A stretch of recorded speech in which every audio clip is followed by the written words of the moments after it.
જન્મી હતી અને મારા આધ્યાત્મિક ગુરુએ જ્ઞાનરૂપી પ્રકાશ વડે મારી આંખો ઉઘાડી છે એવા ભગવાન શ્રી કૃષ્ણને મારા પ્રણામ. નમસ્કાર. અહીં ઉપસ્થિત સાધુ સંતો, મહાનુભાવો એવં યુવા શક્તિ. આજે હું રાઠોડ રુચિતા સરકારી વિજ્ઞાન અને વાણિજ્ય કોલેજ પાલિતાણાથી આપની સમક્ષ મારો સારથી કૃષ્ણ એ વિષય પર પોતાની અભિવ્યક્તિ હેતુ અહીં ઉપસ્થિત છું કે સર્વોપનિષદો ગાઓ દોગ્ધા ગોપાલ નંદન પાર્થો વત્સઃ સુધી ભોગતા દુગ્ધમ ગીતા અમૃતમ મહત્તમ. કે ભગવાન શ્રી કૃષ્ણએ શ્રીમદ ભગવત ગીતા રૂપી એક એવું અનુપમ શાસ્ત્ર કહ્યું છે કે જેમાં એક પણ શબ્દ એ સદુપદેશ વિનાનો નથી. ભગવત ગીતામાં માત્ર કુરુક્ષેત્રના યુદ્ધની જ વાત નથી, પરંતુ મનુષ્ય જીવન ક્ષેત્રના અંધકારમાં પ્રકાશ પાડતો જગમગતો દીવો છે આ ભગવત ગીતા. કે ભગવત ગીતા આપણને શીખવે છે કે દરેક મનુષ્યના જીવનમાં એક એવો માર્ગદર્શક, એક એવો સારથી હોવો જોઈએ કે જે તમને ભય, શંકા અને અંધકાર વચ્ચે સત્યનો માર્ગ બતાવે. મારા માટે આ સારથી છે કૃષ્ણ.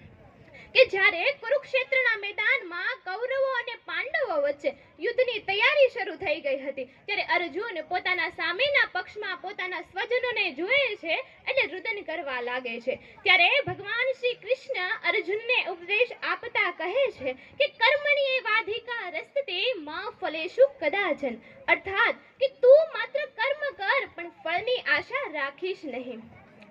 આ શ્લોક તમારા, મારા અને દરેક મનુષ્ય જીવનનો એક ધ્રુવ ચારો છે કે જ્યારે મને મારા જીવનમાં મુશ્કેલીઓ આવતી દેખાય, જ્યારે હું અસફળ બનું જીવનમાં અને જ્યારે મારો આત્મવિશ્વાસ તૂટી જાય છે ને, ત્યારે મારો સારથી કૃષ્ણ એવું લાગે છે કે મારા આ જીવન રૂપી રથમાં મારી બાજુમાં બેઠા છે. ભગવાન શ્રી કૃષ્ણ કહે છે કે તું એક ડગલું તો આગળ ભર, હું 100 ડગલા તારી આગળ રહીશ. આજના આ યુગમાં સારથી બનેલ કૃષ્ણ એ આપણા માતા પિતા પણ હોઈ શકે છે, એ તમારો મિત્ર પણ હોઈ શકે છે, કે એ કોઈ પુસ્તક પણ હોઈ શકે છે, કે પછી એ તમારા ગુરુજી પણ હોઈ શકે છે. મારા સાથી કૃષ્ણએ મને જીવનમાં 3 વાતો શીખવી છે. પ્રથમ કે સત્યનો માર્ગ. જીવનમાં સુખ આવે કે દુઃખ આવે પણ સત્યના માર્ગથી ક્યારે હટવું નહીં. બીજું છે ધર્મનો આધાર, કે જીવનમાં ધર્મનો આધાર લે, એટલે કે તારે જે કરવું જોઈએ તે તું કર. અને ત્રીજું છે અહંકારનો ત્યાગ. અર્જુન જેમ નમ્ર બની અને ભગવાન શ્રી કૃષ્ણ પાસેથી શીખ્યો હતો, એમ તું પણ નમ્ર બની અને શીખ. જ્યારે મારા જીવનમાં મને એવું લાગે કે હવે મારા હાથની વાત નથી રહી, આ મારી સમસ્યાનો કોઈ ઉકેલ જ મળતો નથી અને આ મન ક્યાંક ગૂંચવાઈ જાય છે, ત્યારે મારો સારથી બની અને કૃષ્ણ આવી અને મને કહે છે કે સર્વ ધર્માન પરિત્યજ્ય મામેક શરણમ વ્રજ. અર્થાત કે તું બધું મારા પર છોડી અને મારા શરણમાં આવ.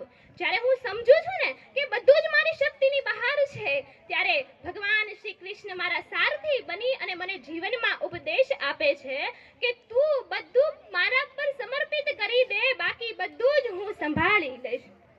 ભગવાન શ્રી કૃષ્ણએ તો સારથી બનીને આવવું જ પડે છે, પણ ક્યારે? પ્રહલાદ જેવો વિશ્વાસ હોય, દ્રૌપદી જેવી પુકાર હોય, મીરા જેવી વાટ હોય અને સાચા ભક્તજનો હોય ને, ત્યારે ભગવાન શ્રી કૃષ્ણએ તો આવવું જ પડે છે. તો મિત્રો, હું અંતમાં એટલું જ કહીશ કે ભગવાન શ્રી કૃષ્ણ માત્ર અર્જુનના જ નહીં પણ આપણા બધાના જીવનના સારથી છે, કે જે આપણને રસ્તો તો દેખાડશે પણ કર્મ તો આપણે જ કરવા પડશે.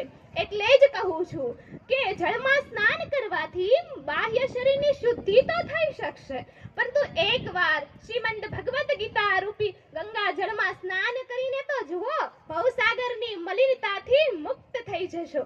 હરે કૃષ્ણ કૃષ્ણ કૃષ્ણ હરે હરે, હરે રામ રામ રામ હરે હરે.